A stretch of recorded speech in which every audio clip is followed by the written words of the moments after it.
2, 1. Good afternoon from College Park. We're in the press area at Byrd Staium. This is Wayne Viener, Pat Donohue from Rivals. And you can what's your handle on Rivals? The actual site's handle? Yeah. It's Terrapin Sports, at Terrapin Sports. Right. Now, Yeah. I know when Scott writes, it says Scott. When you write on there, do you comment on the blog? Oh, yeah. I'm on the message boards and I'm on the blog, on, doing all the things that are needed for the site. Me Right. and Scott work together to kind of do that whole operation. Right. And once again, on Twitter, how do they find you? My Twitter handle is SportsDownPat. So, like my name, Pat Donohue, kind of corny, kind of a play on words, but hey, if it gets people to follow, it works for me. It does. So I just saw Randy talk for about 10 minutes about the state of the program. What did you take away from that? Well, I take it that, kind of like he said after the after last week's game, it's at this point it's just opportunity.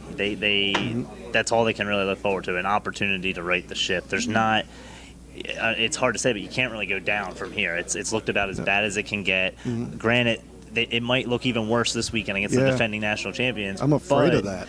But it is, like he said, it's nothing but an opportunity. Like, you can only go up from here. So they make a couple plays against an Ohio State team that has been struggling a little bit recently, or they maybe don't lose as bad as some anticipate, and then that's at least a bright spot. Not necessarily the best bright spot, but it's a bright spot. Other than that, it could go the other way. It could end up being their worst loss of the season, and then who knows where you go from there. I mean, things kind of just spiraling out of control, and you wonder how much more this team can take.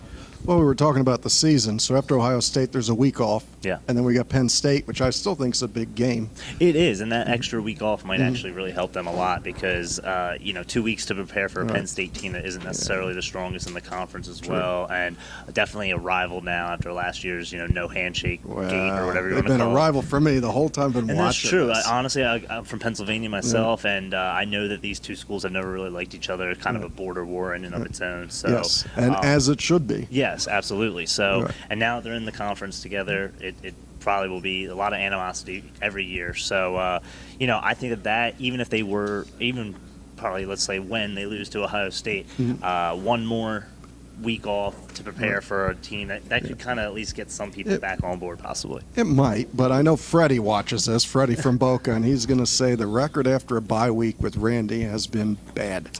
That it has, which is not encouraging, but who knows? Maybe it's not up to you. It's not up to me. No, it's not. We can root all we want, but Absolutely. It is what it is. Yeah, wishful thinking is wishful thinking at the end of the day, and the numbers speak for themselves.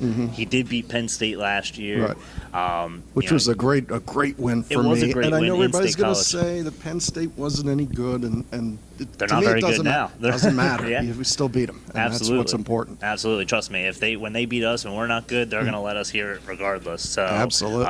You got to dish it on them as much as you can when you can. So that game, that Penn State game, and then the two at the end, Indiana and Rutgers, still are probably our only winnable games left on the schedule. As sad as that is to say. So did you see Indiana, Ohio State? Indiana. Oh, I did see, and that's what I'm saying. Based on what I saw there, I don't even know if that is a winnable game anymore. But I don't know. They look pretty good. They do. Or they Ohio do. State didn't look so good, but that makes Indiana 4-1. I'm just concerned because I'm looking at historic lows. Now, I was here the night Penn State beat us 70-7, which was our 100th year of football, and that was a tough game to take.